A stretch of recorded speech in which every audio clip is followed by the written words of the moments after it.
Chers téléspectateurs, bienvenue sur CLA TV. America 21 est le nom du portail web allemand qui traduit et publie de manière professionnelle des informations et des analyses sur l'Amérique du Sud et les Caraïbes. Le 3 avril 2011, America 21 a publié un article qui vaut la peine d'être regardé de plus près car il donne des renseignements sur les foyers de crise dans de nombreux pays.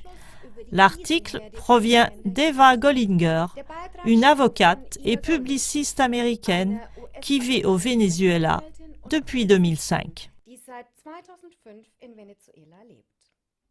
Madame Gollinger écrit qu'un document portant le titre « La doctrine de la guerre irrégulière de la flotte de guerre américaine » a été publié en 2009.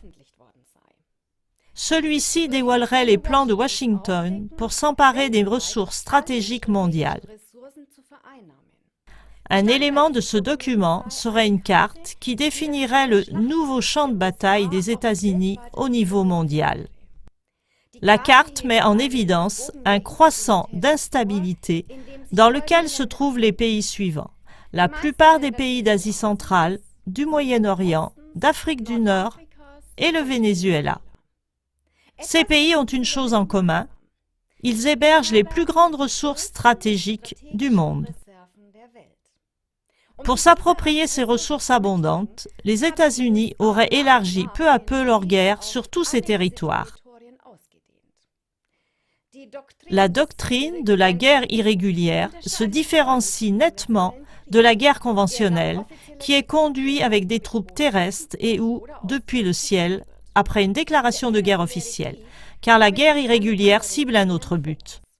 Elle consiste à manipuler et à contrôler la population civile. Les tactiques de guerre cachée seraient l'infiltration de la population civile en favorisant le chaos, la déstabilisation et le mécontentement. On déclencherait ainsi des conflits internes qui affaibliraient les piliers du pouvoir.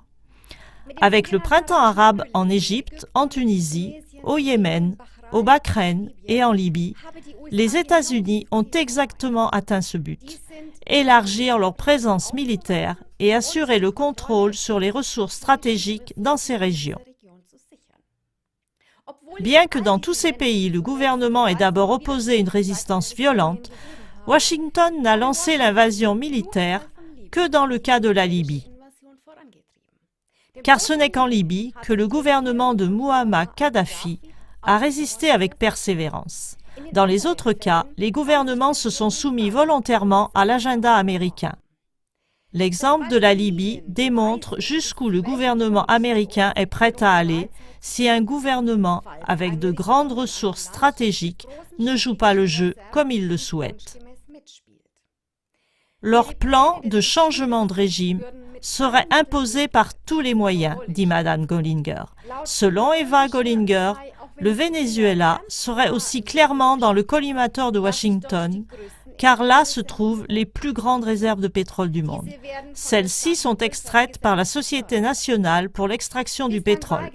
Jusqu'à maintenant, le gouvernement du Venezuela a refusé de privatiser son marché pétrolier car cela reviendrait à une vente totale à des entreprises internationales souvent américaines. En conséquence directe de cette résistance, le gouvernement de l'ancien président Hugo Chavez aurait été traité de centre du terrorisme mondial. Plusieurs tentatives de coup d'État pour faire chuter Chavez sont pourtant restées infructueuses jusqu'à sa mort le 5 mars 2013. Son successeur, le président Nicolás Maduro, n'a pas non plus la vie facile. Il est exposé à des intrigues politiques internes et externes pour le faire chuter, lui et son gouvernement. C'est ainsi, par exemple, qu'en mars 2015, le président américain Barack Obama a qualifié la situation du Venezuela de menace extraordinaire pour la sécurité nationale des États-Unis.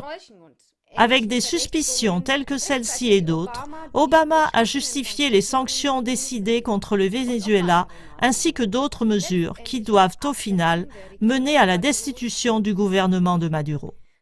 Vous voyez, mesdames et messieurs, que la guerre irrégulière américaine pour ses ressources mondiales est menée sans merci. Chaque pays qui ne soumet pas ses ressources et énergies au contrôle américain à travers des entreprises internationales et américaines doit être combattu et éliminé.